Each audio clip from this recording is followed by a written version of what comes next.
again. Some wild cats. Hey, you hear me? We back with it, man. You're listening to Some Wild Cats. You guys represent what is best in America. Hey, Craig, let me ask you, do you use the same type of Beijing, or do you just, like, you mix that up? like you do just for men? These dudes, boy. Y'all, I'm getting ready to put y'all up on something, man. From the DMV, Some Wild Cats. Now, let's start the show. Okay, here we go, man. In 5, 4, 3, 2. What is up, family? Yes, we are back. Some Wildcats podcast coming to you live from some Wildcats studios, straight out of the DMV. I am Craig Black. What's up, family? You know what? This is season 5. 5 seasons we've been doing our podcast. Episode 1, baby. And I couldn't do it without my family in the building. Got to bring in my man first. My dude. He thinks he's a coach. Well, he is a coach. Let me stop hating on him. He is a coach. He goes by AKA Keith the Freak, AKA Coach Keith, AKA he's in the building, man. What's up, Keith? Hey, man, did you just question about me being a coach? It was a That's joke, how we man. starting the season on? Oh, man. I'm just joking, man. Just jokes. What's up with you? Man, what's up with you, man? First show of 2023 at that, man. So now we've been doing this for 5 years. That's crazy. 5 years. Y'all some old Bammers. That's all I got to say, dude. Y'all 5 years in the books. All right. And let's bring my other partner to the room, my dude, and AKA the agent. We don't call him that no more. AKA the old man. What's up, Ant? Man, these folks renewed our contract for another year. Oh, man. 5 years, baby. They let us back. They let us back on the show. And last but you know what? We may have a special guest later. We don't know. You never know. You never know. But last but not least, we got to bring in the wallet, AKA the money, AKA he pays all the bills, but we ain't got none. My man Dirk. What's up, Dirk? What's up, Black? What's up, family? Everybody good in 2023? Yeah. We're good, man. We're good. Man, 5 years, fellas. 5 years. 5 years. Just it started with a bus ride to Syracuse. Yes, the creation of the FIUU. Yes. yes, you're right about that. Hold on, point. That dude right there. That dude right there. Hey, man, all I'm going to say is I was protecting y'all the same way I've been doing for the last 35 years. Hey, don't let fat ass hear that. Oh my God, man, that dude, boy, one of the worst. Okay, all right. So let's break it down for the peoples, man. This podcast about us and our friendship over the last, man. We got to be up to like 45 right now, for real. We got to be at least 45 years, man. 45? Yeah. Okay. Okay. Yeah. Well, yeah. We can't claim the mother bammers. Okay, about 35, 40. At the age of 7. Man, that's crazy, boy. And this podcast is about the topics we want to cover because we don't give a goddamn about what you think. It's all about what we think, baby. All right, let's get it going. Let's jump right into it. Man, how do you segue to it, man? Tyre Nichols, the brutal assault, and I don't know, man. My spin on it is straight up him being assaulted the way he was in the climate that's going on right now from 2020, that we had this uproar over police brutality. Hell, that's been going on for all our lives. As long as I've been alive, police brutality been there. But it boiled over in the country in 2020 with the pandemic and all that, the protests, we had all that. And to come back and have Kyrie be beat the way he was by 5 black police officers. I mean, it's kind of I can't even phrase it any other way. It's just really fucked up. It really is. I mean, it would be bad if any police officer did it. Don't get me wrong. I'm not, but it's just the fact that I would think that in that climate that all these men lived through, that they would have thought that somebody would have stopped and been like, hey, you know what we're doing is just wrong. It's like, but obviously that didn't happen. So I don't know. I let y'all, I let some of y'all expound on. I got some more. I was gonna play it. I wasn't gonna play it. I was gonna play it. I wasn't gonna play it. So I think I may play a smidget of the video. I knew he couldn't keep it all. I may play a smidget of the video, but nevertheless, just for some reactions, man, I'll go around the table. Me personally, I mean, like I said, it don't matter if it's black or white. It just was a brutal, unfortunate, avoidable situation that you would, like you said, Craig, you would thought some other individuals that was around, just said enough is enough. I mean, I know the individual ran a few times, they was upset about he was running away from them. He would not give him his hand. I mean, it's just a lot of things that were happening that the situation just escalated. And me personally, I'm like, why are you running if you didn't do anything? You know what I mean? It's like, why are you not giving them your arm to just handcuff you and be gone, be done with it? I mean, it was a lot of dynamics, a lot of things going on. Certainly, by all means, I'm not saying that the cops should have did what they did. No, I'm not saying that. That was just unnecessarily and brutally forced, that was put upon that young man for no reason. But I'm just like, just give, you know what I mean? Just here, take my arm. I mean, you know what I'm saying? No, you don't need to break my arm to give. And we all know, we all been in situations. We've been in situations together as far as related to cops. So we not. This is not like. We haven't been immune to something like to this extent, but we all been pull out the car. We all been sit on the curb. We all been go through the car, and we know it's like nothing in the car was in there, but you had to deal with it. You had to take. Slim, like this the difference. This the difference with this to me, and it's just piggybacking off of what you said. The difference is this was clearly in a so-called high crime neighborhood where this was a task force that was put together. So the aggression was probably already there. Like you saying, just get your arm up. But I mean, at that point, Slim probably was scared for his life. But what I saw in that video was it had my emotions all over the place, as far as being pissed off about what was going on, being hurt with the fact that that man was helpless and getting beat the way that he was getting beat. I mean, like, we've seen shit like that at the Black Hole, at a go-go, where a nigga getting jumped, and it's just, these were professional people that's supposed to protect and serve the neighborhood or the community. And like I haven't been able to watch the whole video. I've always cut it off. And I'm gonna say this: I was the one in our production meeting that was telling Craig, don't play it again, because I honestly don't want to see it again.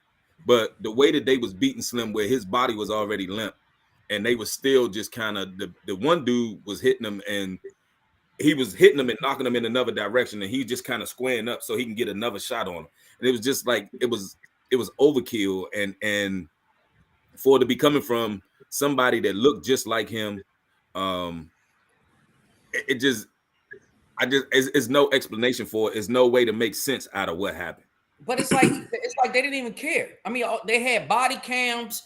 You got cameras up in the telephone pole. I mean, everything. It was like, it wasn't nothing to be discreet. It wasn't gonna, No, I mean, like I said, they knew it was big recording it. It's like they didn't care. It was supposed to be a so-called high crime area. So this task force was put together to go combat the neighborhood. So that's the way that they come to work every night. It's us against them. We're gonna go get whoever off the street. But that man may not have been part of the reason that was there. He may have just been in that neighborhood, and no, his mother's house was like 2 blocks away.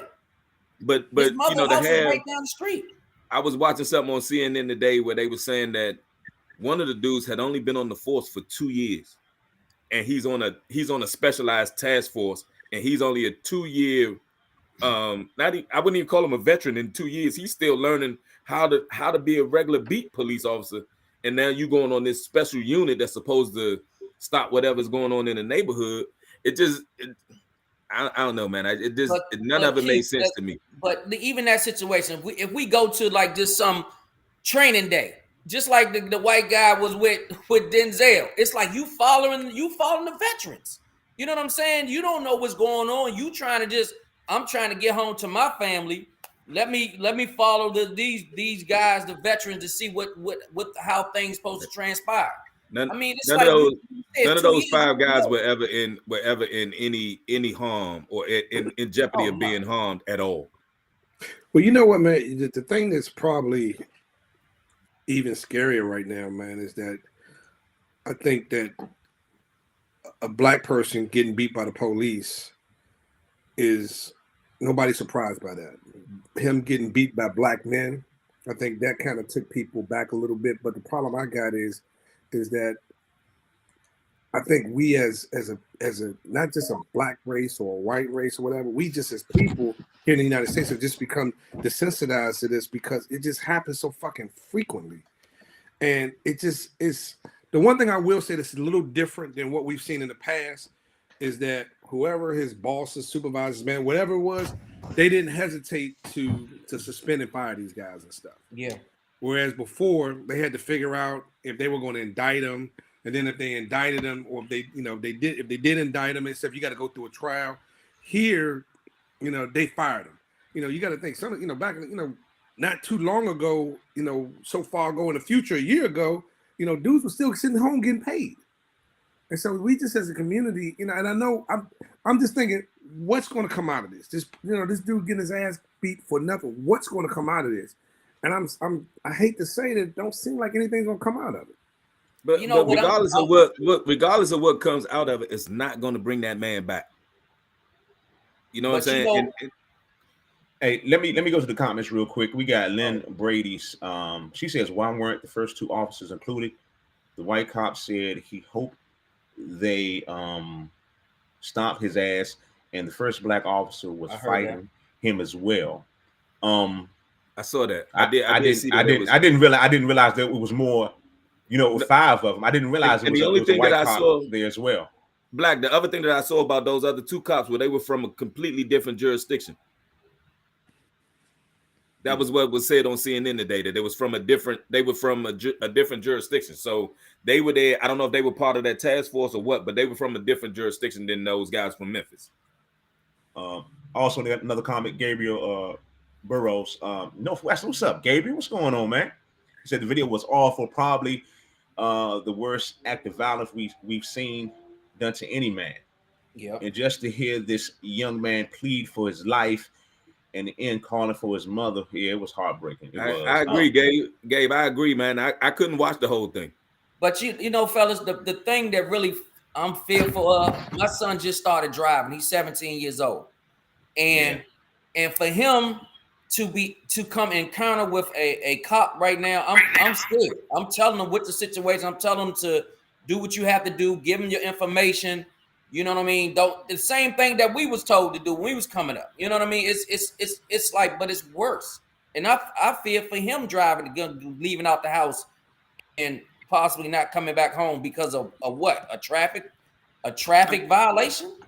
I mean, but all we can do is kind of prepare them for that. Not really prepare them for that, but how to handle it. You know what I mean? As far as hey, look, man, if they pull you over, they're gonna ask for your license and registration, give you your license and registration, blah blah blah, and try to try to be as calm as you can in that situation. But hell, I mean, just like you said, all of us been pulled over together. The first time that happens, you nervous as hell because you don't know what to expect. You don't know how it's gonna go. Nope.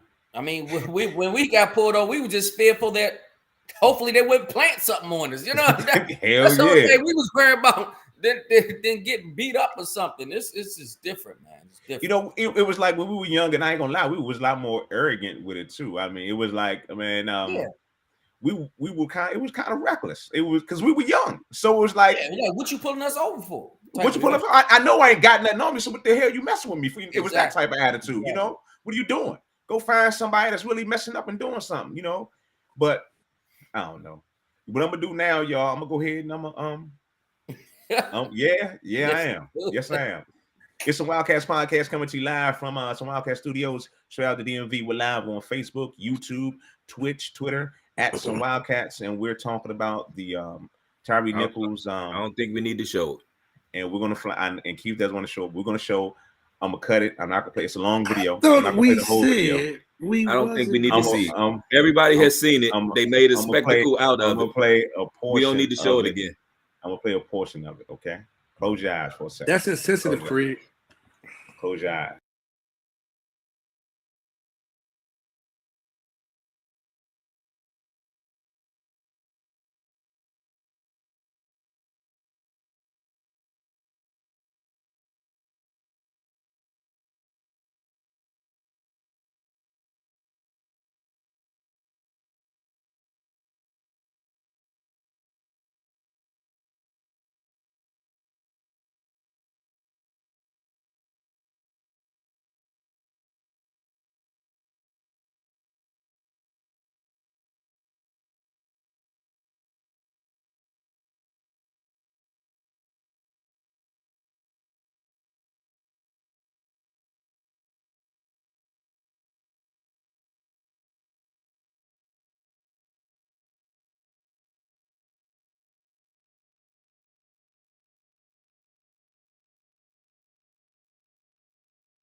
I'm gonna cut it right there. I'm gonna cut it right there because he was gonna start.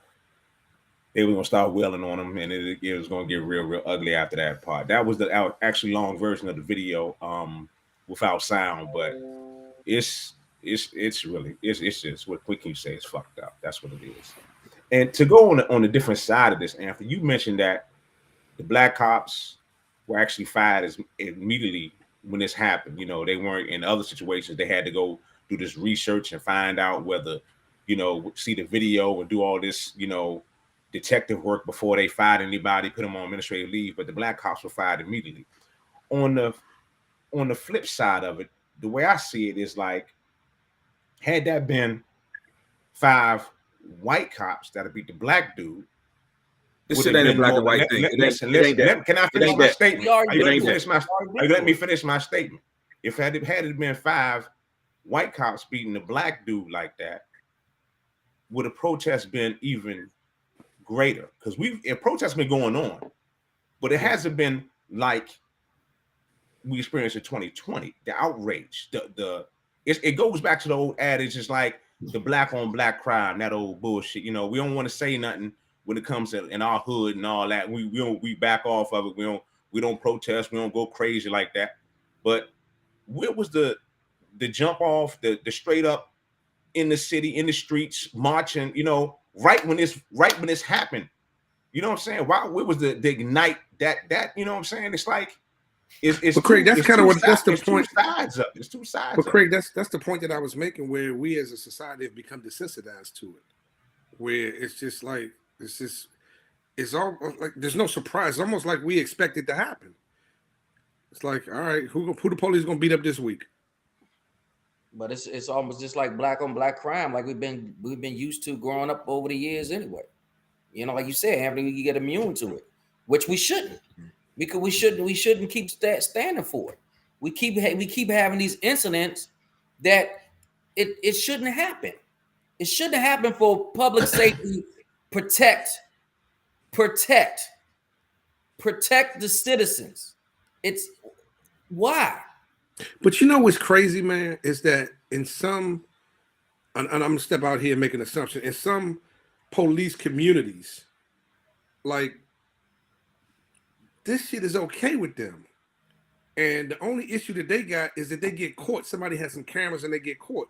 Because we've had police on the show before. We all got, very close friends that are police that we talk to, and all of them have been,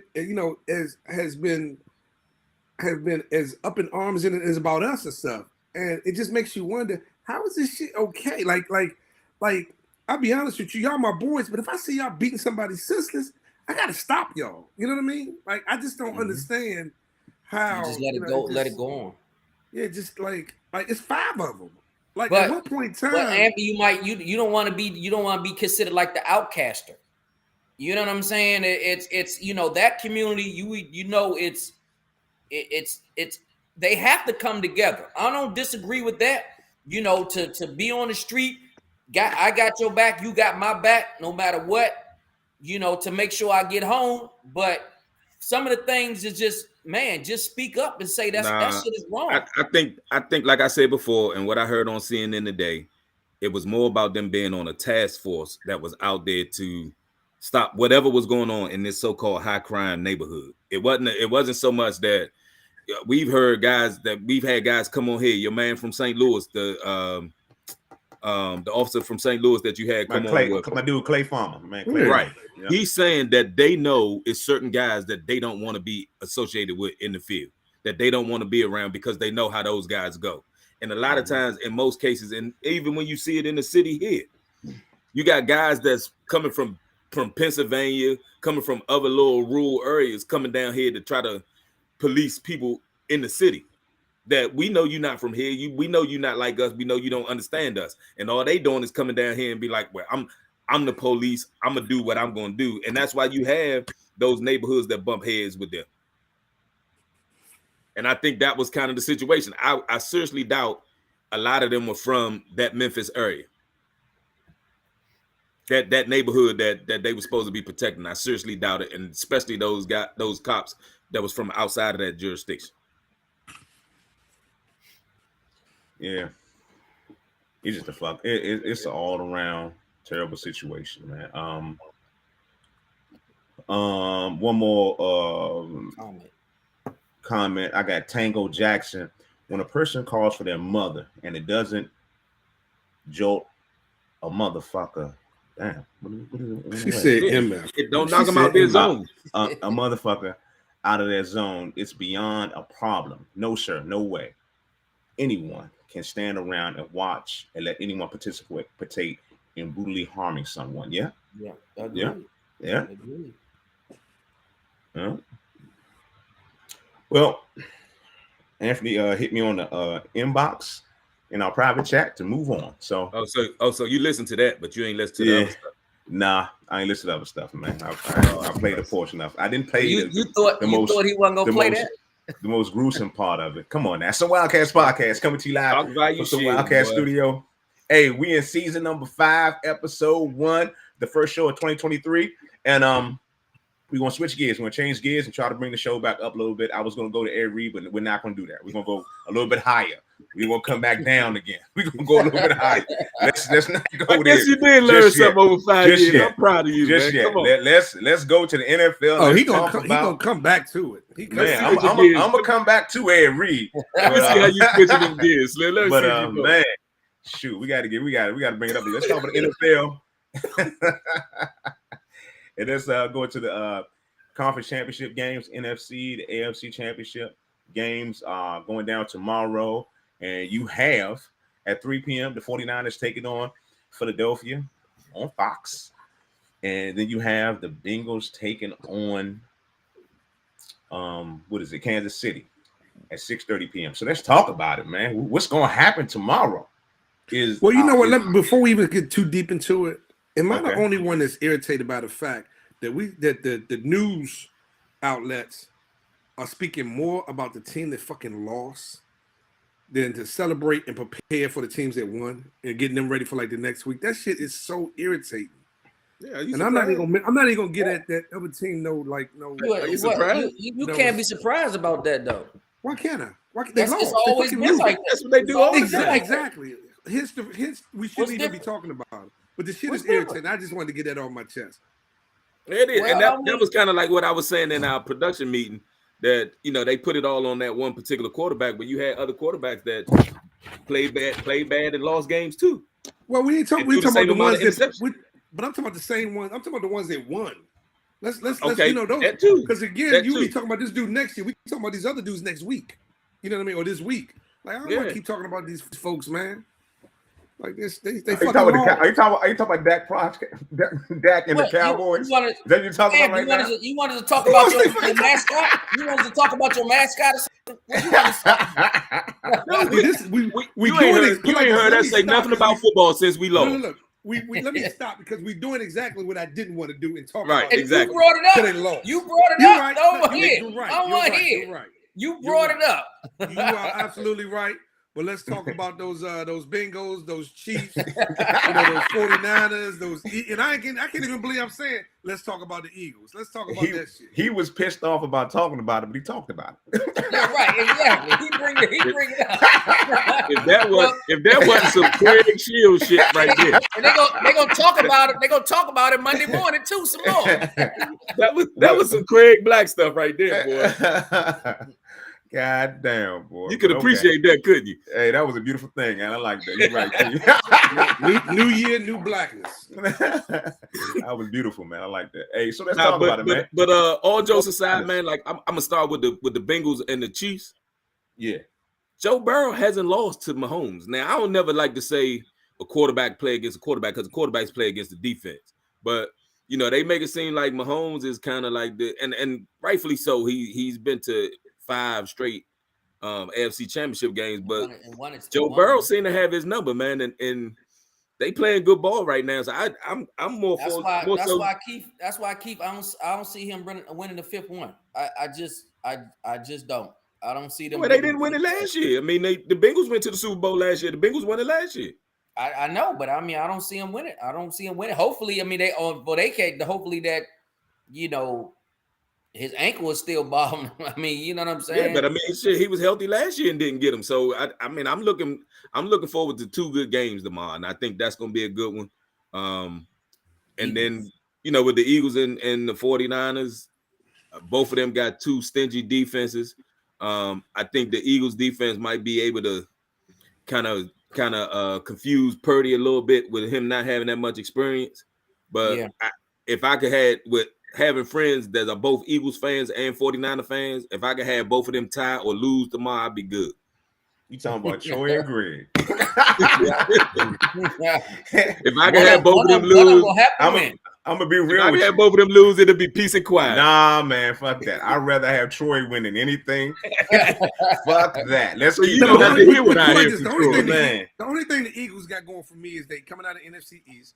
So I think if they win and they go far, it validates us not winning because we can just say, "Hey, our conference was the fucking strongest conference in the NFL." Oh, I mean, it was the strongest one in regular season, though. But if you think about the 49ers are on the West Coast and we on the East Coast. So if I got to give a nod, I'm gonna go with the Eagles, even though I can't believe it. At least for this one weekend, for 2 hours, for one day out the year, I'm gonna go with the Eagles. No, I'm definitely going with the Eagles. Hell no. I think Kansas City. Hell no. You know what? Because if we all in this group me, right? Y'all know about that group me win. Y'all better mute that mother because they already got it muted. They okay. already muted. They don't see it because y'all know if them Bamas win, that Bama gonna be ping. I'm turning it off. I may uninstall the app for a couple of weeks just to get it. Just mute it. It's Bama. But you know the funny thing about it. Whenever we just like don't reply to that dude, he still just keep on going. Like, do you realize nobody has knowledge in your hands? Facebook, Twitter, Twitch, YouTube, people, do y'all have a friend like this that just keeps going and go? He don't stop. The Bama just don't. Do you have a friend like this that never stops talking shit no matter what? He just keeps. He talking to himself. He sitting in the room and just like, yeah, we the motherfucking best. We the motherfucking. He just talking to his damn self. Look, sending memes, sending jokes. It'll be like, and then when you don't respond to him, he'll put your name in there just to call you out, just to get a response. And I ain't gonna lie, I fell into the trap a couple of times. It's like when you delete him for the group, he get mad and want to go start another group altogether where he can just talk to himself. I'm not getting in the middle of that this time. I'm not doing no mute, no delete. I ain't in it. Oh man, they win it. He can get his thing off, man. Y'all know me. Y'all know me. I might not see the group till for 2-3 days. Man, I be looking. Sometimes I be having 100 messages. I'm like, what the fuck? All this happened. But nah, Okay, man, I'm so, looking forward to 2 good games though tomorrow. Yeah. But let's talk about it. Let's talk about That's who's gonna be going some to good win. football. We said 2 good games. You said Bengals and Chiefs first. So let's go around the room. Who do you got winning Bengals and Chiefs? Derek, who you got? I'm gonna go with Chiefs, but I think the Bengals, like you said, I think the Bengals had a better team. But I just can't see him beating them 5 times. That's the only thing. No, it ain't been 5. It's just he 3-0 against him. It ain't been 5. 4 times, right? 4 times. But they never put that graphic up there until this week. And now that Slim knows about it and it's been put out there like that, I think 15 gonna get off tomorrow. That's what I'm saying. I don't think he need that motivation. Where I don't think that's the motivation for them. I mean, that's the way you feel. I'm telling you where I'm at with it. That's my thought with it. Okay. That's what you need. Sometimes you need that motivation. Yeah, because he's been just kind of rolling. At this point right now, the question is how healthy is his ankle? That's the question. So, and how mobile he is and stuff. And look, he's talking about Tuesday and Wednesday. He good to go. Everything good to go. But we know a high ankle sprain. Man, all it takes is somebody step on that junk. You step the wrong way, and it's no more good. Keith, he's not gonna feel his ankle. They're gonna be giving that joker shots. I don't know what you're talking about. He ain't gonna feel it till next week. Yeah. What you talking about? Though? Yeah. This is the last game. This ain't no regular season game. They gonna do what they gotta do. Lynn Brady says KC all day. All right, Lynn. All right, we got you. Hey, I'm glad she turned her phone back over. I tried to keep that dude from doing what he did. I'm glad you turned your phone back over, came back to join us. Who is Lynn Brady? Do we know her? I don't know. You was talking like you know us. Yeah, she active. Wow. Okay. All right. So let's go. Anthony, did you pick somebody? Anthony, did you pick? No, he ain't pick. No, I want to go with the Chiefs, but that high ankle sprain kind of worries me and stuff, man. And true. I mean, that's the question mark. That's the question in the air. Because if he ain't mobile like normal, Joe, that's.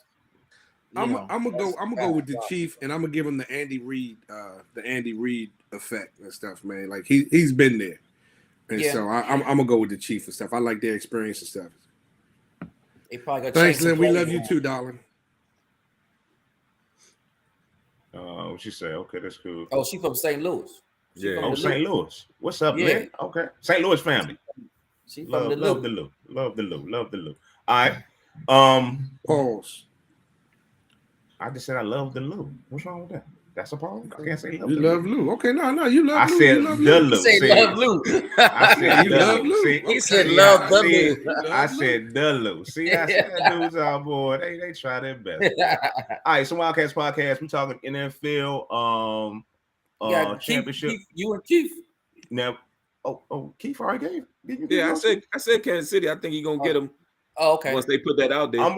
And I roll with the Bengals. Let's go to the let's go to the Bengals. I roll with the Bengals. The Bengals gonna win, man. He's trying to dissect every word now. He's pulling. He's reaching right now. He's reaching. All right, let's go to the Eagles and the 49ers, man. So who you got? Go ahead, Derek. I'll let you go first. I got the Eagles. Okay. Why? I'm going with the Eagles. I'm going with the Eagles. I'm gonna say Eagles. You gotta take the emotions part out of it. God, dude. Hey Slim, I mean, like we said it at the beginning of the year. Outside of their fans, we saw what they did with the draft and with free agency this year, and we knew they was gonna be good. I didn't know they was gonna be this good this fast, but we knew they was gonna be good. So I'm not surprised that they where they at. I think they're gonna confuse the young dude tomorrow. They got a hell of I think they're gonna try. Shanahan ain't no slouch. Whatever. They got a hell of a defense. They hold him like Dallas will hold him to that number. They put up more numbers than that. He better than that with his feet alone. Wow. Sorry. He was the last pick in the 7th round. Right. Playing in the NFC championship game. In the NFC championship game as a rookie. Look, his fortune came from two individuals got hurt. But let me ask you, wasn't Burrow in a similar situation? Not being the last pick in the 7th round. But when did he go his second year into the playoffs? Joe Burrow. He went early, but I mean, he won the national championship too. He got hurt that first year. That ACL, he tore his yeah. He not new to winning though. He won a national championship. Yeah, he won everywhere he been. I don't care. No. I hear what you're saying. What? I'm about to say, if you stop interrupting me, I hear what you're saying. But the NFL and the NCAA, CFA is two different things. Regardless, I'm talking about a winner. I'm talking about him being a winner. But he regardless of where I'll give you that. I'll give you that. They was able to get chased. That's the problem. That was the X factor. But that was who he was throwing to at LSU. I know. I'll give him that. I'll give him that. And you can say the same thing about Hurts. Yes, everywhere he's been, even when he lost his spot to Tua and went to Oklahoma and still won the Heisman. It's in the running for the Heisman. Yep. Before I make my pick, I'm gonna go to some more listener. Listener. I guess reactions. My man Gabriel says Eagles all the way with their offense, with a healthy Hurts. They're unstoppable. Yeah, man. I'll be honest with you, and I'm going with all my emotions all day. I don't give a damn. I hope Hurts walks out the locker room and falls over a damn cooler and hits his shoulder on the ground and can't play. I just want them Bama's to lose. D'Amico Ryan's defense been number one throughout the season, and I think he's gonna put some stuff out there that's gonna make it a little bit difficult for him to get off like he get off, but he just got so many different options, man. And he can run. All right, LaShawn Lindsay. So you going with the NFC East too, huh? LaShawn Lindsay going with the NFC East too. Okay, we see you, darling. He gonna jump on that bandwagon. Looks, I'm telling you. We don't want the Bama's to win. We don't want them to win. Hey, we beat them already. We can say we beat the Super Bowl champs already. We beat them. We gave them their first loss. Just them getting to the Super Bowl is worse. Now, if the Bama's going to win it, you understand. Just mute it. Just mute it. But the thing that's fucked up, it's like for each organization, it's that one fan that just makes you hate the organization. Like, I'm cool with for the most part, all of the Eagles fans. It's just that one person that makes me hate the organization and stuff. I'll go further than that, man. I'm a big Jalen Hurts fan, all because of his how he left Alabama and then went to Oklahoma. They went Oklahoma, whatever school he went to. Oklahoma. How he left, you know what I'm saying? And then they counted him out. Coming to the Eagles. To the Eagles, they ain't want to turn it over to him. He got picked late in the draft, you know what I'm saying? His whole story. I want to be a fan of the dude, but I can't because of this one bastard. So it's like it is what it is, I can't bastard. I can't. He called him a bastard. He's a bastard. He's a bastard. He's a bastard. That's what he is. Yes, and that's being nice. That's being real nice. Who is this fan you were referencing, Craig? I'm not going to mention any names. Oh, it's too late. I already texted him and told him to turn it on. If he ain't watching, he need to watch now. He's an uninvited guest today. He's at home taking all type of notes. He's taking all type of notes. Oh, he gonna talk so much. Look, he didn't know he was gonna be featured tonight. Unexpected guest. Oh man! All right. So Wildcats Podcast coming to you live from some Wildcat Studios, straight from the DMV, man. We live on Twitch, Twitter, Facebook, YouTube, man. We everywhere at some Wildcats and at Craig Black as well, man. Y'all check us out. Please share the show. We are here for you. 5 seasons, baby. Episode number 1. All right, so that's the NFL. We did our picks, man. We're gonna move on. And you know what? We may have a show interruption once we get into this topic. So we're gonna go here first. We're gonna go to the NBA real quick, but we may have to cut the NBA because we may have a special guest chiming in. That may happen. I'm not sure if it's going. Check your private chat, fellas. All right, check your private chat. Yeah. It may happen. So we may get somebody to talk some good business. But right now we're gonna go ahead and move to the NBA, and we're gonna talk about I guess standings. We'll go to standings first. You want to talk about Kyrie? I guess we're going to talk about Kyrie. I guess we're talking about Kyrie. What about the trade? What about the trade to the Lakers? Oh, you know what? We're going to table that because I do have my special guest actually here now. and we're going to circle back. Well, he was here, now he's gone. But we're going to circle back to our first topic of the show, and we're actually going to give you a law enforcement. He was watching the podcast, and he wanted to jump in. So my man Clay Farmer out of St. Louis, Missouri, Captain Clay. Let's see if this dude is ready, man. Give me a nod or something. I know you hear me talking, dude. You ready? I'm gonna bring you in. All right. We're gonna bring you in, dude. We're gonna bring you in. Clay, Hey, do man, we need to black your screen out, man? No. No, I'm good, man. Do me a favor, Clay. Turn your phone or whatever you have to the side so it'll give you a full screen. You gotta flip it, so it'll you turn it around and give you full. There you go. There we go. Now I got a full screen. What's up, Clay? What's up, fellas? Ain't nothing cracking but concrete butt cheeks. You know what it is. All right. This is for official introduction. My man Captain Clay Farmer out of St. Louis, Missouri. Law enforcement professional. A real big community dude in St. Louis, Missouri, man. He really handles his business, man. He's about the people, and he's about policing, but he's about the people. Policing with the people. You bring them together, you bridge the gap. So Clay, man, I appreciate that, first of all. Hey man, come on, man. I'm gonna keep it real, then I'm gonna clown you later. Right. But clown you later. Clown you later. What the hell? He do that all the time, man. At the end, I'm gonna tell you what he did to me last time I was there, but we'll wait. Clay, can you stop, man? Clay, you are playing. These dudes play with words so bad, Clay. Put pause all over this conversation. Pause. Let me throw pause. I'm about to run the ticker with a pause underneath the bottom of it, dog. Pause. God damn. I'm gonna tell you what he did to me later. It's reckless right now. It was bad, guys. It was getting reckless right now. Hey, no lube. Let's get to the situation at hand, Clay. Straight up. You've seen the video. We all have seen the video, man. So from a professional standpoint, man, tell me, what was your reaction from a professional standpoint? Well, first of all, those officers are exactly where they need to be, and things happened the way that they were supposed to happen. The way that it was supposed to happen, they should have been locked up, and they should have been charged immediately. No doubt about it. I'm not.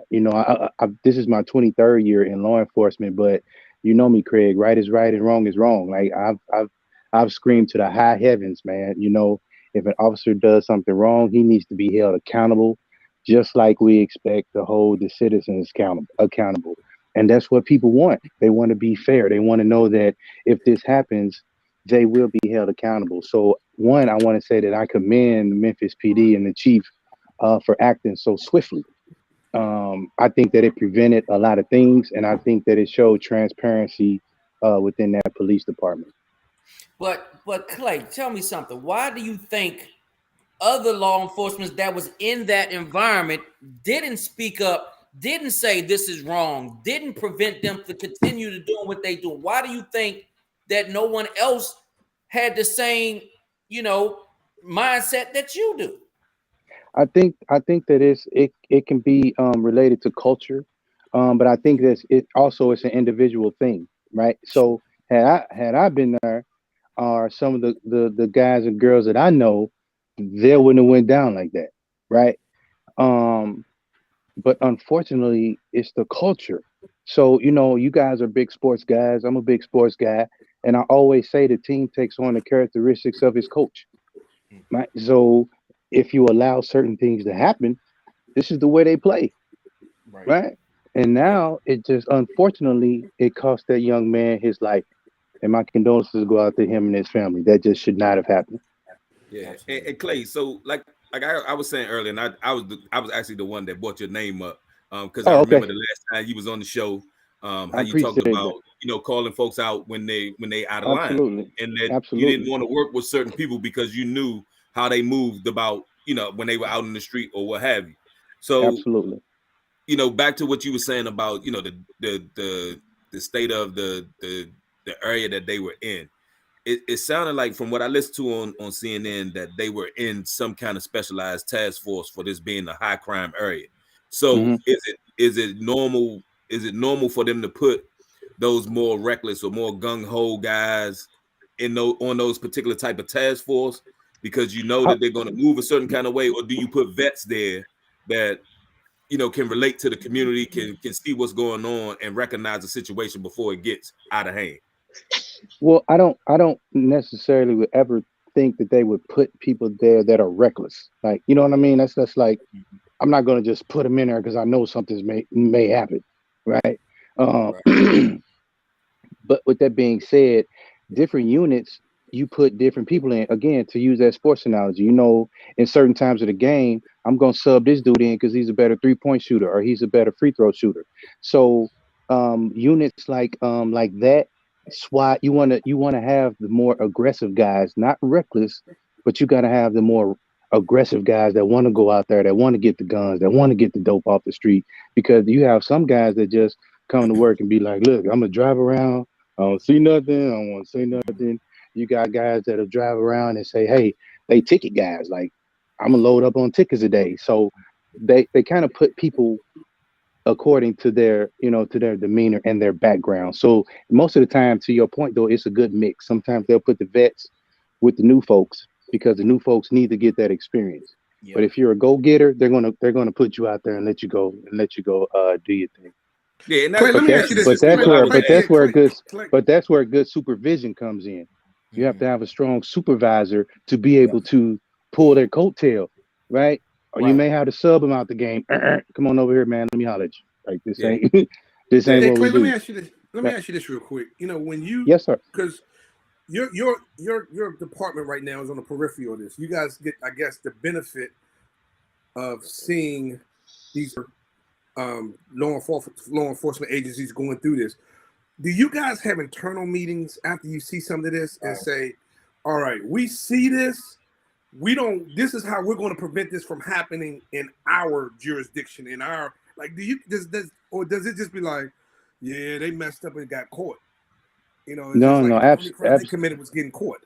No, absolutely. That's always a circle up moment, right?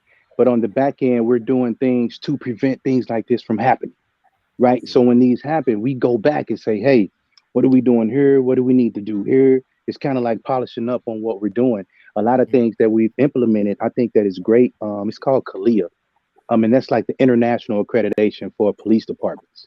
And basically what that is that they check your standards, your policies, procedures, make sure you're doing them a certain way. And it's like a 3-year process before your department can be accredited, right? So one of the things that's implemented in this, which I think is great, is they have an early warning system, right? So I tell people all the time, officers hate complaints. I'll say it again for everybody listening. Police officers hate complaints. Don't call on the phone, though. You can't call and say, oh, Officer Craig, he did this or he did that. And then they'll say, oh, okay, here you go. Boom, that's it. But you have to come down there and you have to make an official complaint and put it on paper. And what that does is people say, oh, well, nothing happened. Well, that's not true, because let's just say you come down there and you make that complaint on Officer Craig. The first one may be not substantiated, right? But if the early warning system and they're seeing this, they say, well, damn, he's got 10. Well, everybody ain't lying on him. You see what I'm saying? Like, right. So they're like, we need to either get him training, he needs to be disciplined, he needs to be terminated, or whatever the case may be. But they catch those things in those early warning systems and then document what in fact they did to their officer. That's real. I don't know, man. It's just the video. I talked about it earlier when we first spun the topic up. Having everything that went on the last 3 to 4 years, and having 5 brothers do this to a black man, I brought color into it, man. So give me your perspective on that, Clay. Is there something, white, black, do you have any issue with it? Do you tell me how you feel about the black cops doing it to a black man? I'm gonna keep it a buck with you. Always. In my 23 years, man, I've seen both be bad, right? And it's unfortunate. It's just worse when it's somebody that looks like you, right? So it's been times where I've showed up on the scene and it's been all white officers, and there's been a black man or woman, and they see me, they like, oh, God is good. You know what I'm saying? We got the black officers showed up like I'm the savior, right? Yeah. So even though they may still go to jail, they feel better about it, right? They feel like, all right, bro gonna at least look out for me. You know what I'm saying? So when you have somebody that looks like you that does that to you, man, it's just like four knives in your back, right? So I think that's the biggest thing for people. Like, they were just shocked that it was somebody that looked like them that would do something like this. And it's just egregious, man. I feel bad again for that family, and I feel even worse for the men and women of the police department that are doing it right every single day, that had to go back to work today. Because I know that's really heavy on them. Like, oh my God, like, because any good officer saw that and said that was bad and had to deal with it. So there's no win in this at all, if that's even a thing. But Clay, let me ask you this one other question. Yes, sir. How arrogant of an officer do you have to be to know that you have body cam on, you have the street cameras going on, and you still commit, as an officer, commit these egregious crimes? Like how, like, is it just, and again, I don't want to put it generally across all police officers, but is it just like just the thought that, well, shit, they ain't gonna do nothing if they, right? That's almost, you see right. that they not, it happened before to keep continue on with that. Right. That could come into it. Complacency can come into it. All of those things, because just think about it. How many people still commit crimes with these doorbell cameras, and there's cameras all in stores, and they still commit crimes anyway? Right. Because they get comfortable. In HD now too. In 4K. Like, you know what I'm saying? Yeah. And you know what?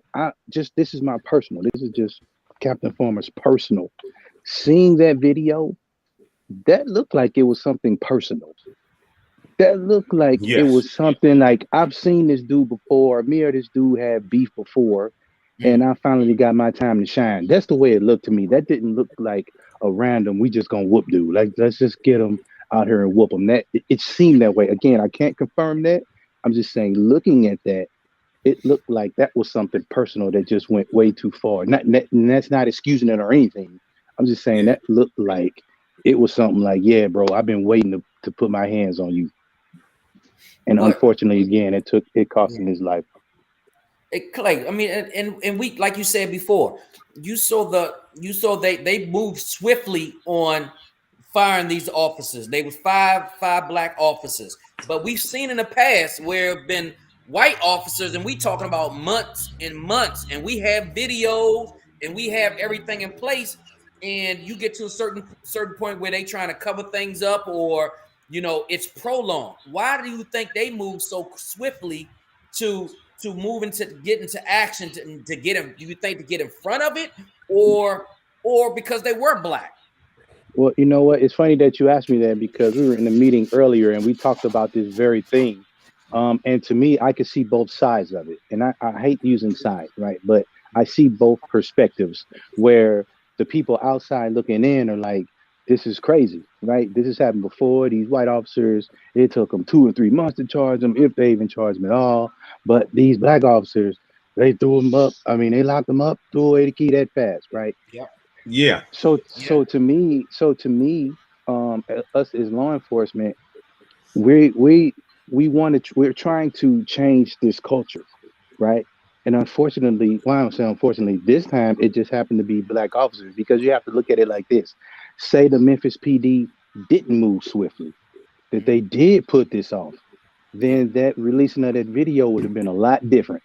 Things probably would have been torn up, and it would have been reckless. But that showed again the transparency of that department to even release the video, to move swiftly and lock these guys up and to charge them. And that's what we want in this police culture, right? But you know what? I wouldn't even.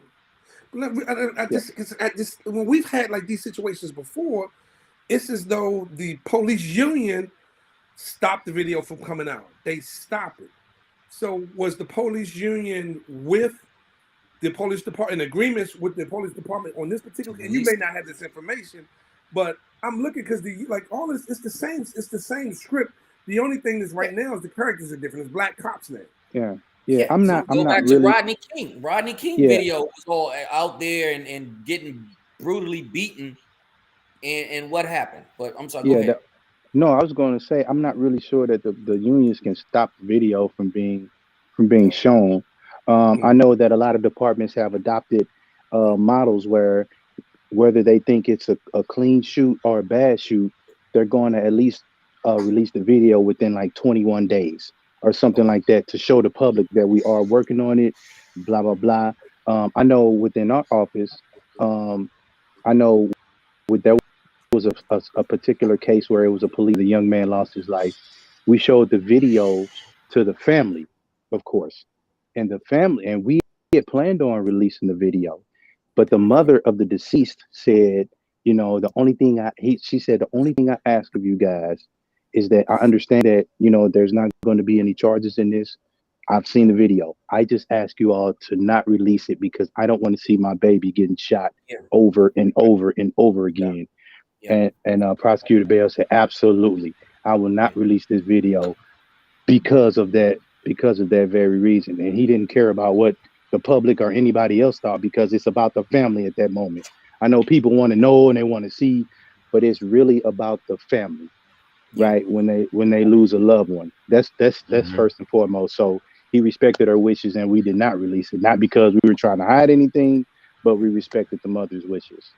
But in this case, the mother wanted it released. Yeah, she definitely wanted it. She definitely wanted it. That's real. That's real. Mama was pissed. Mama she had the right to be pissed. But like, they might have wanted to get in front of her because they saw the video. Yeah, absolutely. It was so terrible. You know, they had to react swiftly. Right. You know, I think you're going to see a lot more of that. You even had the chief in Kansas City sending her condolences. It didn't even happen in Kansas City, of course. Yeah. She made a public video saying, hey, this is not cool. I've talked to my officers. I've done this. I've done that to try to get out in front of these things. Yeah. That's real, man. So we're talking to Captain Clay Farmer out of St. Louis, Missouri, law enforcement professional for 23 years, good friend of the show. And we just had to circle back to the beginning topic, and that was the reactions to the Kyrie Nichols I'm gonna call it murder. That's what I'm. It's just what it was. This was what it was. So, Clay, man, I appreciate you, man, taking your time, jumping on with us for a little bit, man, talking to us, man. Man, anything for you guys, man. I'm on the Wildcat podcast, bro. Like, Mama, I made it. Like, this is, no ticket I've ever written has felt this good before. Like being on the podcast. But look, real quick, man. Before I go, I had to tell the guys, man. Look, so me and Prosecutor Bell came up to DC for a conference, and we went out to eat with Craig, right? And so, man, this dude. We got classic form. Watch this. Classic form, man. I'm not last. No, he put me out there. So we went to eat, and I got ready to pay. So the waitress came back. She like, your card declined. I'm like, what? She like, your card declined. I'm like, the hell it is. And then Craig go tell the lady, listen, he got that rush card. It ain't no more money.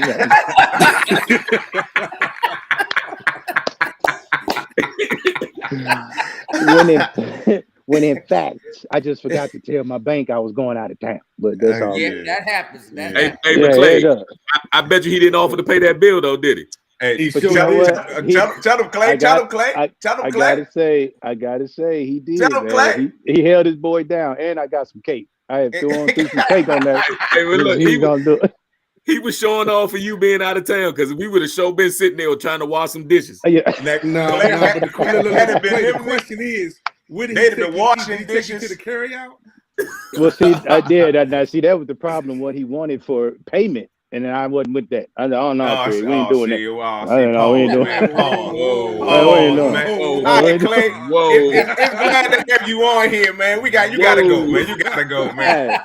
This dude, boy. Appreciate you guys, man. I appreciate you coming on. All right, man. For sure, man. All right, man. All right, brother. All right. That's my man, Captain Clay Farm, St. Louis, Missouri, man. Appreciate that dude. Straight up fool, man. But it's good for him to come on, give his perspective. Good perspective. That was a good call on Keith. I'm gonna give it all to Keith, man. I had nothing to do with that, man. Keith made that happen. No time he did something right. Yeah, whatever. You ain't want to listen to me about the damn video. Man, you don't make good calls all the time. Yeah, whatever. You don't make good calls all the time. Sometimes you do all right. Nah, man, I appreciate the insight and the fact that Slim was even still listening to what's going on, man. And it's been a couple years since he had been on the show. So, the fact that he's still watching and keeping up with it, man, respect.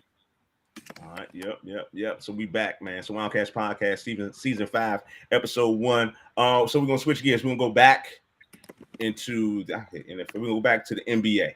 Go back to the NBA. We started there. We're gonna go back there, and we're gonna talk about what we got. The standings and All-Star starters have been announced. So let's go to the standings first, man. Let's go to the standings first. That's what we got. This is the Eastern Conference. Yes. All right. The public need to stop voting. That's what it did. That's what we got. We're gonna get there. We're gonna get there, man. We're gonna get the calm down. Pay the checks, write the checks. Lord. What up? Do we want to go to the All-Star first, or we go to? I'm sorry. Go to standings. Go to standings. My bad.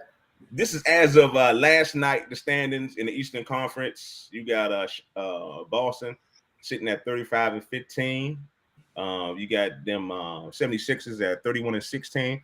And the team that I think is going to win everything, my pick to win NBA championship, is the Milwaukee Bucks. Once they get healthy, if Middleton comes back, I believe they will win. He's back. He's back. He played. I didn't know he was back. I didn't know he was back. He's Okay. back. Then coming in number 3 at 32-17. Then you got the KD less Nets, and Keith said Kyrie was balling before on a little pre-party. If KD was here, they will be up number 1 and number 2. You better believe he cooking right now. Yeah, he cooking. They're at 29-19. Then you got the Cleveland Cavaliers, who they could be dangerous in the playoffs. They could be dangerous. 30-21. Because if you take a look, between 2 and 6 is only a 3-game difference. Mm-hmm. Yeah. Mm-hmm. Yeah. So in a couple of weeks, this could all change. And it's gonna get heated after the All-Star break. Yeah, and you got the Heat at 28-22. We're gonna go straight to one major team in here, the Washington Wizards. They're at number 10. They're in the play-in tournament right now at 22-26. They're actually on a 4-game winning streak, and I think they're playing right now as we talk. I don't know who they're playing, but I think they're playing right now as we talk. But the Wizards make it do something. I think Kyle Kuzma has taken over the reins of the leader of the squad over there in DC. I don't know. Bradley always hurt. Yeah. My question is, they play in New Orleans. All these basketball professionals on this panel that know, all these coaches that know about basketball, why in the hell do the Wizards keep letting Bradley Beal have the ball at the end of the game when we know he's going to turn that ball over? We know this as fans. We on the outside watch. We're not professionals that's working this team every day of the week. We're not in practices. We're not doing any of this stuff with this team. So if we know this as fans that you don't put this ball in this Bama's hands at the end of the game, Craig, why do they keep doing it? Who you gonna get the ball to? Kuzma. You got to get him the ball. He can't create. He's not going to be able to handle the ball. He's not going to be able to handle the ball and score two. Will you run a damn play where he gets? Man, come on now. Bradley Beal is not that guy. That's why the ball's in Bill's hands. Oh my God! You don't have no other point guard that can do it. That's the way it is. So you telling me Kyle Kuzma can't create his own shot? That's not his game. You gotta drive and kick it to Kuzma in the corner or kick it to that 3-point line. He's sitting there waiting. No. I've seen Kuzma create off the dribble plenty of times, man, this season. What are you talking about? Most of the shots at the end of the game, he's hitting a 3 or something. I mean, he's in the corner. I'm telling you, they put the ball in Bill's hand, and they living with the consequences. Before I go to the Laker hater Keith, I'm gonna talk to Anthony first and get an understanding from a professional a coach standpoint of why they just keep putting it in his hand at the end of the game. He keeps turning the ball over. It's not like he does it sometimes. He does it every time. Did a good job of answering your question. You just didn't want to hear. I said He's your last a professional coach. Let Anthony answer. Look, I've been coaching with Anthony for a good little while. Everything that Derek just said, I think Anthony gonna say exactly what he said. He might say it in a different way so he understand it. Put it in JV or freshman terms for Craig. In layman terms, it's already been put in terms. He just don't want to hear it. He got an agenda already, so he want to kind of go the narrative. He didn't want to hear what I got to say. So y'all telling me Kyle Kuzma can't create a shot off his like it has to be. You telling me out of all these? Come on, man. I'm not. You right. I got an agenda. That's not his game. That's why. That's like you said. Like Kyrie probably leading the scoring in the fourth quarter like that. He can have the ball in his hands. Either he's gonna make the right pass or he's gonna. Kyrie handling the ball and Bradley Beal handling the ball are two different things, man. Come on now. Bradley Beal's handle is nowhere near. He is a turnover machine. Is Kyrie on the Wizards team for him to have the ball at that point? Exactly. He brought up Kyrie. I didn't bring up Kyrie talking about. But I'm saying who Bradley Beal is your best option to have it and your highest paid player to have it. He will draw the attention. It's just unfortunate he turned the shit over. He's going to draw the attention. He can kick it to Kuzma or make the shot. But he never do that, man. For the last for the last 5 years, I'm a Bradley Beal fan. For the last 5 years, no, this podcast been around. This man turns over the ball at the end of the game, man. Every time, man. Yeah. All right. Well, okay. I guess it is what it is. It is right. I guess it is. He's not going nowhere. He got a $200 million contract plus. He ain't going nowhere. I'm just saying, don't get the man the ball at the end of the goddamn game. That's all I'm saying, man. We create a play. I don't know. Be a coach. So you gonna give it to your power forward. You'll give it to your power forward to create. I'm gonna give it. Yes, I am. Yes, I am. He's not LeBron James. That's the thing. He's not LeBron James. It's a different type of player, Chris. Man, that dude does, man. That dude can handle the ball, man. I think when you look at it, Bradley. Now, hold on, Anthony. I'm sorry. Hold on, Anthony. I'm sorry. Kuzma don't shoot free throws well either. Bradley can't get to the damn rim to shoot a damn free throw at the end of the game because somebody always going to the other end with the ball because he loses shit. Hey, can we move on from this sub 500 team? Can we move on? That's like Charles Barkley talking about they want to talk about the Lakers. They number 12. Why are we talking about the Lakers? Can we move on? Well, let's go to the Lakers. They number 13. You gave him too much, Dirk. You gave him too much. All right, coming to number 1 in the Western Conference as of Friday night. A team that just lost tonight to the Philadelphia 76ers is the Denver Nuggets, 34-15. And number 2, you have those Memphis Grizzlies with Ja Morant, 31-18. Coach of the year. And then them Sacramento Kings, baby. Coach of the year. Kevin Huerter. 27-20. Yeah, you're right. Kevin Huerter balling. You right. Sacramento Kings. Is this the reason why your boy Williamson is an all-star starter, 26 and 23, number 4 in the Western Conference? No, just a while. I think it's just a popularity contest with the fans. Yeah, I mean, if he was on the floor, it would be no question. But he ain't been on the floor. You got to think about how many all-star starters have been selected that was hurt and wasn't even playing the entire season and still been selected as a starter. Right. Just from the fan pick. It's a popularity contest when it comes to that. You go to LA Clippers, number 5 at 27-24. Then you have the Dallas Mavericks with Luka, 26-24. And then you got the Golden State Warriors. They up 1 game above 500. You got the Minnesota Timberwolves, 1 game above 500. Phoenix Suns, 500. And you got Portland, 1 game under 500. And then we'll go to Keith Lakers. They're 23-26. And that's not Portland, that's Utah. My bad, Utah. I'm sorry. Look, My bad, Utah. They only like 1 game from second to the daggone 11th? Yeah, 12th? Third. Damn, yeah. You know what I'm saying? That look how close the West is. It's crazy. That's crazy. That's real. I mean, you got Phoenix, Booker and Chris Paul been hurt. And it's going to change once that All-Star break. And everybody started to make that push. You're gonna see a couple of trades here and there. They're gonna get pieces. And like I said, like I've been saying from the beginning, the better teams gonna rise to the top, man. And it's gonna be a couple teams like Sacramento wasn't expected to do what they doing. I think Memphis is starting to get some experience. So it's gonna be fun to watch down the stretch. I mean, New Orleans was balling when Zion was there. They need his ass to come back. I mean, he gonna keep. I mean, he's the. They were what number 2 for a minute. So, all right, let's go real quick. Let's go to it. You got NBA some comments over there too, Black. Let's go got some comments over there. I see from Lynn. Tell Lynn we don't know too much about them high schools in St. Louis. But you know about track and field. You can talk. Yeah, you can talk. Yeah, I am a track coach. You can tell me some of them times. I tell you if they good compared to what we got around here. Exactly. You just need to know the times. We know what them times are like. Will that all populate? What would that do? Wow, what all populate? Okay, that's cool. There you go. I thought it was too much to go up there. I get okay. All right. Now look, anybody that's making moves, and we don't really talk about the high school sports too tough, but we do follow it around here. Couple of us follow it real close, track and basketball and football, but I don't know too much about the stuff going on in St. Louis in the state teams, but I know what times look like.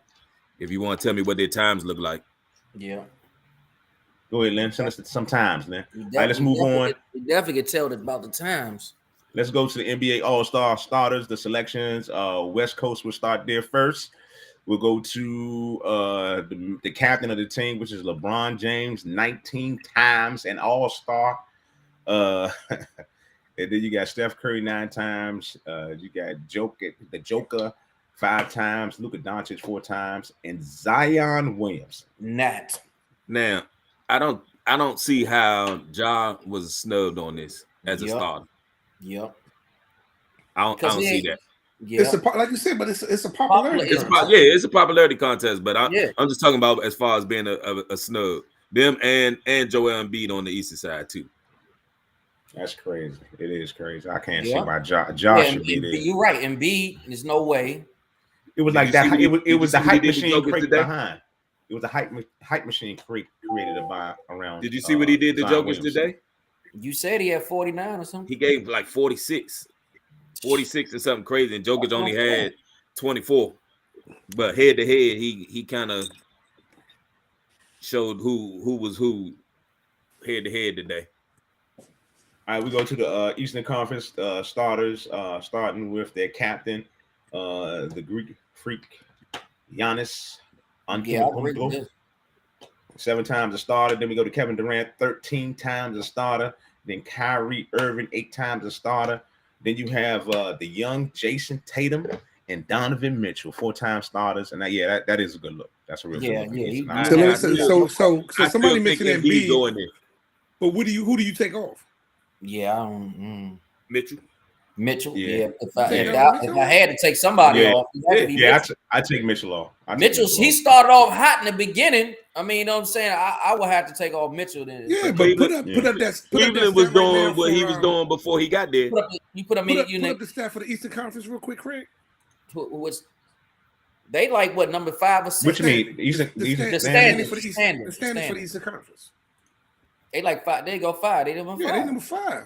But look, the Sixers number 2. And be number 2. They number 2. And they won today. Yeah. But I'm saying Cleveland was doing that last year before he got there. That team, the nucleus of that team was put together last year, where they were they were pretty good last year. Now I'm not saying he didn't add to it. Craig, you got the whole roster. Is that gets picked up after the voting and stuff? You give them a lot of work, man. That happens. To answer your question, it's a new format now. They actually pick the teams at the All-Star game, right at during the game. Yep. Yeah, like pickup, like y'all like pickup. The whole team before the day start, they're gonna make their they're gonna make their selections right before the game starts, and they're gonna just like you do in the gym. When you were the last one to be picked every time in gym, and that's what's going to happen. At least it's better than the NFL playing flag football and want to charge for it. But the only thing about it is, okay. Yeah, I mean, what you got, Ant? What you saying? Nah, because I'm like with that new format and stuff, man. I'm thinking, well, shit. Like, if I ain't gonna get picked up, I wouldn't want to go all the way to where it. Because where is it at? Utah this year? You still getting your money. You get that bonus. Yeah. You still gonna play. These dudes gonna get your money. And you gonna play. You just don't know who you playing with. Man, these dudes want rest more so than some bonus. To be honest, in a lot of cases, a lot of these dudes are sitting on cake. They like, man, give me these extra 3 or 4 days rather than this. Nah, this they bonus. want to play. They still want to play in the All-Star game. Bro. Yeah. And they still like to see that check at the end of it. I don't give a damn how much money they making. That Hey, extra check ain't never hurt nobody. Hey, Keith, I want to put out Morgan. They got to track me to Penn State on my birthday. It's this Saturday. Okay. That facility real nice. Yeah, that's the indoor. Yeah, they got the indoor. Yeah, facility. that joint real nice. It's pretty much state of the art. They got like the track that raises and lowers on the indoor track, and it's real good for spectators. Okay. I just gotta worry about snow at that jump. Do you know what you know? I'll be sitting in the damn gym on my birthday. From the DMV and from some Wildcat Studios. We're live on Twitch at Craig Black 1. We're live on YouTube, Facebook, Twitter, everywhere. All you gotta do is search at some Wildcats. We're gonna switch gears once again, and we're gonna go back. Well, we're gonna go to the we ain't going back. We never went here before. So we're gonna talk about Ed Reed. We're gonna bring the show back down a little bit.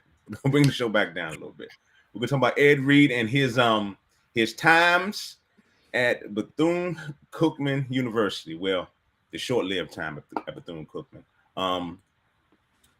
Man, so it was announced that he was actually the head coach to be at Bethune-Cookman, and then Ed Reed had an incident where he went on campus and was picking up trash and did a live video, and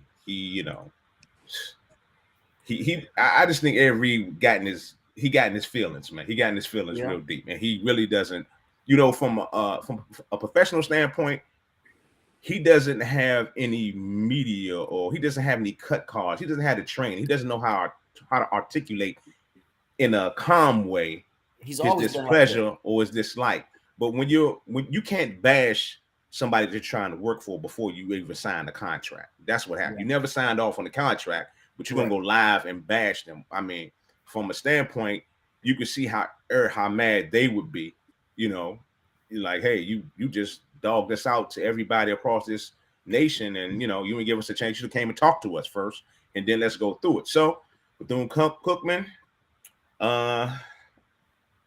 he would not be their head coach, and the campus did some the students on campus did some protest against it, and some of the football players actually spoke out in support of Ed Reed, and I have the clip right here. Let's take a listen to some of the football players talking about the conditions of the school after being hit by a couple of hurricanes back to back. So let's let the kids talk. Reed in 3 weeks has essentially done more than this entire administration and other program leads, like other head coaching staffs and whatnot. He's done more in 3 weeks than they have in of the past 5 years. Things that, Coach Drake mentioned, saying that we didn't share helmets, we don't shower, or we actually have showers. We don't have showers. We don't have a locker room. We have to watch out where we put our stuff in the stadium locker room so it doesn't get wet and then get moldy, and then we got to practice in moldy stuff. Or when we go and put our stuff away, we put it in the shed, and then the shed gets wet from the rain, and then we got to practice in that moldy stuff. Moldy balls, moldy helmets. We share those moldy helmets too, and that gear. Most of us had to buy our own Lysol and stuff to spray our. We have to clean our stuff ourselves. Once we get our gear from the equipment manager from that shed, it smelled bad. I remember the first time I opened my bag, and most of the guys were just like, "What's going on?" We asked if we could, we asked for the basics. We asked if we could get, stuff to spray our stuff down, and that probably didn't happen until the very, very end. Yeah, we got that maybe week 8 was when we got that. Yeah. And I'm pretty sure on week 5 was when we actually had the mold outbreak in our helmets and gear. And in my gloves alone, I didn't wear gloves at practice because it literally just smelled like the epitome of mold. Like I was just smelling a handful of mold. So man, that's enough as that. I mean, so I just it was messed up. It was messed up. The conditions were messed up, but you have to give them time to right the wrongs. And what Ed did, he didn't. I don't think he talked to them to actually, because I believe it was 2 hurricanes, like I said, back to back. And you once you repair stuff, it's it's right back down the drain. What can you do? I mean, it's like, I don't know. I'm gonna go around the room, man. Y'all. It's unfortunate for the kids. It's unfortunate for the kids. It's unfortunate for the school that they was gonna get exposure. I mean, they could have been the same thing like Jackson State. Maybe not that level or that magnitude, but it's just unfortunate to learn from an individual like that being a head coach and baby to bring exposure because Dion is leaving. You know what I mean? So I just it's bad all the way around.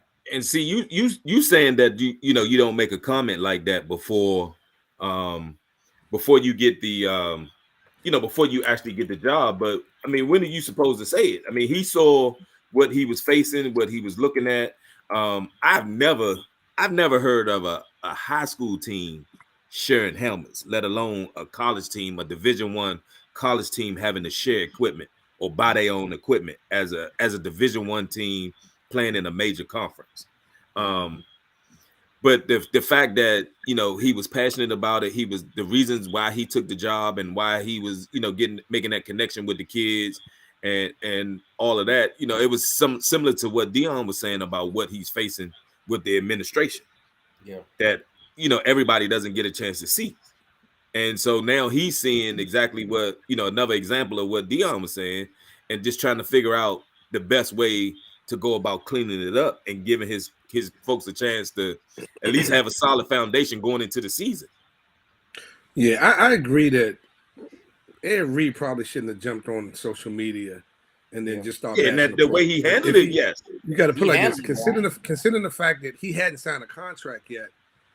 He had time to kind of back out of it and stuff before he signed the contract, and then be like, there'd been no harm, no foul. Like, look, this ain't what I signed up for. I didn't know you guys had moldy helmets and stinky gloves, and people couldn't shower and shit. So this ain't where I want to be at. You know what I mean? Rather than kind of going like, it was like that before he interviewed and stuff. But he didn't leave, Ant. Yeah, he wanted to stay. The administration was the one that but did you put like this after the?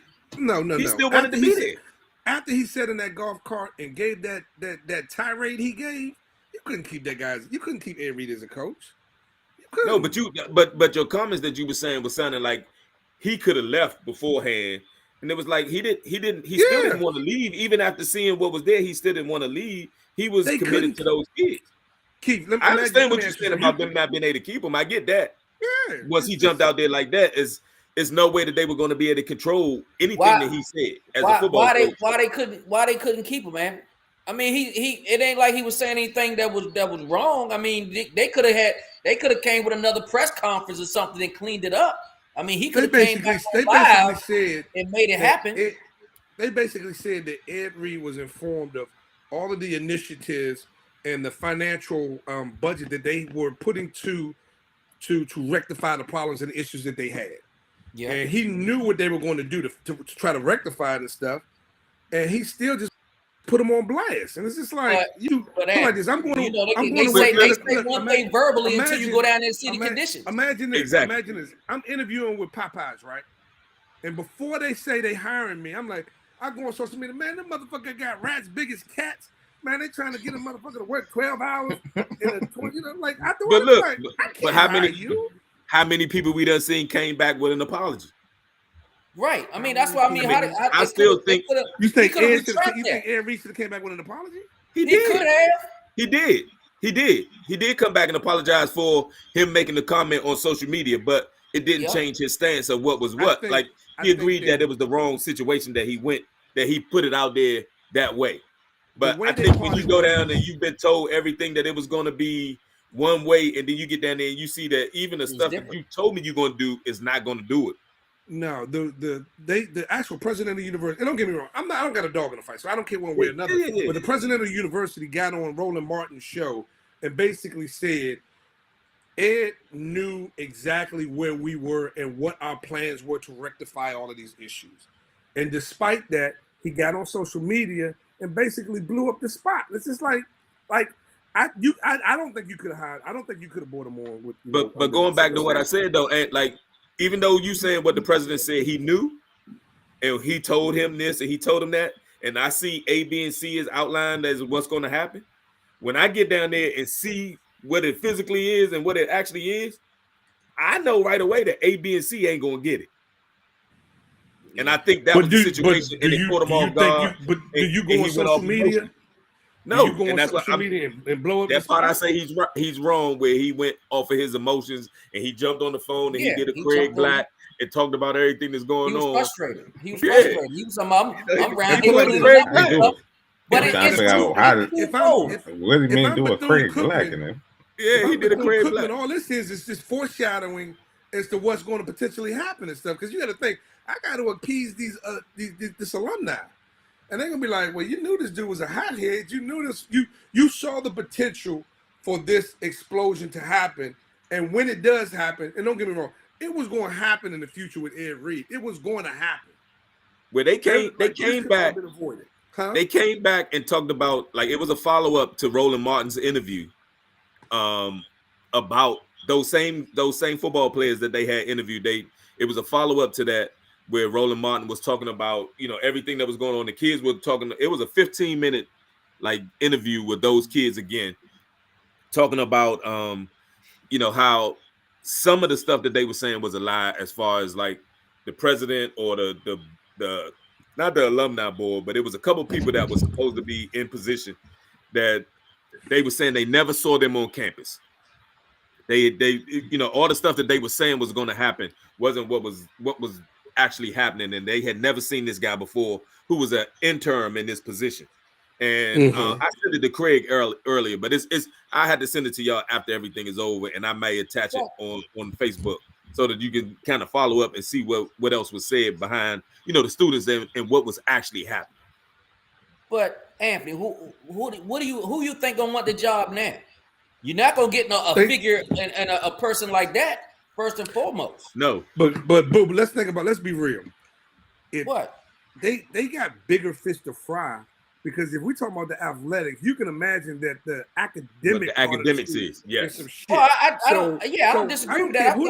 They was on the bankrupt years ago. The coach and stuff, not with the expectation that they're not going to do shit, but until they fix some things, So I don't think, me personally, I don't think that the athletic part of it is the bigger fish to fry right now. I'm like, they sound like they got some other things that they got to take care of before they even think about a winning football. Where they was even talking about like cleaning up the grounds and stuff like that, and they were saying like the president of the Student Government Association was trying to do a cleanup to kind of clean up the campus, and that they were told by security that they couldn't go into this facility to get rubber gloves and trash bags, so they had to provide their own stuff trying to clean it up. And they said they had frats, they had sororities, they had alumni.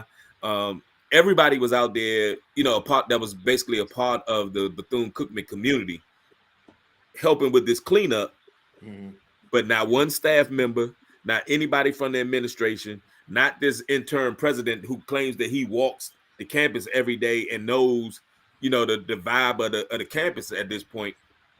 They weren't there to be found. Go ahead. It's just a real bad look altogether. HBCUs. I mean, not just Bethune-Cookman. It's like I hate to compare, but like it's like when Dion said it's like when Dion. It's like the things that Dion has built up to bring the HBCUs back to some type of notoriety and prominence. Yeah. This incident kind of brung a lot of things down. You know what I'm saying? This is like, damn. Yeah. But don't get me wrong. Like, we don't know that Ed Reed didn't have the same type of personality that Dion got. No. It's other pro Hall of Famers that are coaching in HBCUs. You got Eddie George at Tennessee State. That he's not getting those same type of athletes, and he don't have that 13-0 record that Dion had, because he just don't have that persona. So some of the stuff that they were saying, and I guess because Dion had his kids there, that they made it seem like Dion was supposed to save everything, but Ed Reed was basically stamping what Dion saw, and part of the reasons why Dion left. Yeah, but one of the things I think was different about the Dion situation and the Ed Reed situation was that because Deion's kids was there, and Deion they made it seem like it was an ulterior motive. No, because Deion's kids was there, and he was donating his own money and deferring some of his payments as well, bringing sponsors. So Deion was more vested in Jackson State than I think Ed Reed was vested in that 1 month that he was going through the interview process. I don't disagree with what Ed Reed was saying, but I just don't think that you kind of go on a social media wasn't the right place for it. No. It was his delivery. His delivery was terrible. That's what it was. Yeah, delivery was. Not even the delivery as much as in the delivery and the platform. It's like they know it's fucked up. You know what I mean? It's like he wasn't supposed to go. He wasn't supposed to go on social media, and Ed can't be. I don't see him being calm and be able to have a calm conversation, be professional, be able to speak things out. It's gonna come out the way Ed gonna put it out there. That's just who he is. It's not nothing. It's not a knock to him. It's something that he probably would have learned over time. Now, my question is, you think Ed's gonna get another job anywhere else after all this incident? You think somebody's gonna pick him up? Yeah. They're giving him as a position coach. I don't know right away about first and foremost, he's passionate about coaching kids. I mean, that's the biggest thing that you want. And he ain't worrying about how much money you gonna pay me. He's passionate. That's why he got his own money. His nephew came there to play for them. I mean, he's passionate about coaching. You got to be able to hire somebody like that. All right. So we had an hour 30 minutes now, fellas. Man, some Wildcats podcast coming to you live from some Wildcat Studios. Man, it's season number 5, episode 1. We're back, and man, this is how we have to end the show every week, man, with that FIUU candidate of the week. And I think it's real simple this week. Keith put it in his show notes, and I think we're gonna run with it, man. It's the 5 officers that brutally murdered Kyrie Nichols. We're not gonna celebrate it too much. I don't even think we need to even put them in a school. We know where they need to be at. They're gonna be in that shop program and in some jail, man. So y'all give it up one time for them Bammers. Them 5 officers, man. Fuck them. I ain't clapping for them. Yeah. So there you have it, man. Show number 1, season number 5. You know, I'm about to ask you the question, Keith. Where can they check us out again? When will we be back for our episode number 2 of season number 5? Keith, tell the peoples, man. We're going 2 weeks. We're going 3 weeks. We're going Saturday, Sunday. It's always been 2 weeks. Hey, man. Sir. Hold on, man. What the heck is Twitch? Where did that come from? And why we talked about this before. We don't know what this is. Yeah, why I say Craig Black Twitch? And then we get Twitch, and we getting spam from the Twitch at that. What the world? Where's Twitch come from, man? Yeah, as y'all see, peoples, these dudes have no idea. So hey, I'm trying to get. I'm working with. I'm trying to get him here. Nobody else going here has a Twitch account. We'll let nobody. We'll let them be 150 years old like they are. Okay, we'll just let them stay right like where they are. All right. So as we do every week, man, we show love to Black owned businesses, and we show a lot of love. So I got a special love I got to show to a Black owned business. 12 Creations, my man Adam. I'm about to bring it up. My man Adam. 12 Creations.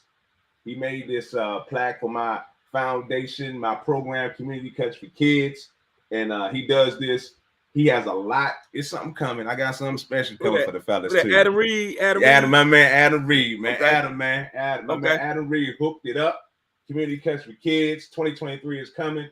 He made this for me for my program, and something special coming for the fellas. That's the wood jump, Black. Yes, the wood jump. It's the wood. Okay. It's the real jump. Adam, he said he came up with this side hustle during the pandemic, and he's been running with it. He does a lot of logos for sports teams as well. So I had to shout out my man Adam Reed at 12 Creations for putting it down. And he's very affordable too, man. But the quality of the work is great. Though, you said that's a wood. It's wood. It's made out of wood. That's straight up wood, man. That's straight up wood. It's heavy. That thing heavy. He gives you. He got some stuff on his page that's you nice can hang it on the wall. He does a lot, man. Adam Reed, man. Y'all check that dude out on Facebook. All right. 12 Creations. And also shout out. Hey, before we get off, Black, Lynn put the times out there. Lynn, that 100 time is okay. That 200 time is real nice. The 24 is real nice. That 25 is okay. Yeah. Let's talk about Lynn stuff. 47 on that relay when we log out. Yeah, let's talk about Lynn stuff when we log out. Lynn was a part of the show. That's why I answered Lynn's question. Yeah, we can log out and get off of face grab. Once again, shout out to all the black-owned businesses. Shout out to my girl Lynn. We got big ups, Henderson Automotive. I actually went down there 2 weeks ago and got alignment on my car, man. Shout out to the whole Henderson Automotive family in Queenstown, Maryland. Been around for the last 40-some years. Queenstown, Maryland, Henderson Motors, man. Shout out to them. Also, shout out to PJ's Coffee. They got 2 locations, one in Silver Spring and one in Bowie. Anthony's there every morning getting his beignets. Shout out to Mike Harris and his beautiful wife. And anybody else, before we get to the main black-owned business, any other shout-outs, any other love we want to spread out here? Anthony, Lynn said stop being mean. She had to go back and listen to some of the old shows to get out what his nickname is. Len, we gotta give you some time, Len. And also shout out to our resident black-owned business, Ezra Technologies, that specializes in cybersecurity, facility management, construction management. All right, y'all get up with Mr. Derek Bailey with that Ezra Technology. There you have it. It's a wrap, fellas. Thanks for checking us out. Any last words before we get up out of here? Anybody? Anyone? I guess Len, not. don't go nowhere. Don't go nowhere. Right. Stay where you at, Len. Stay where you at. All right. Now he want to be nice. All right, there you have it. It's some Wildcats podcast. We'll see you in 2 weeks. Per Keith. There you go. 2 weeks.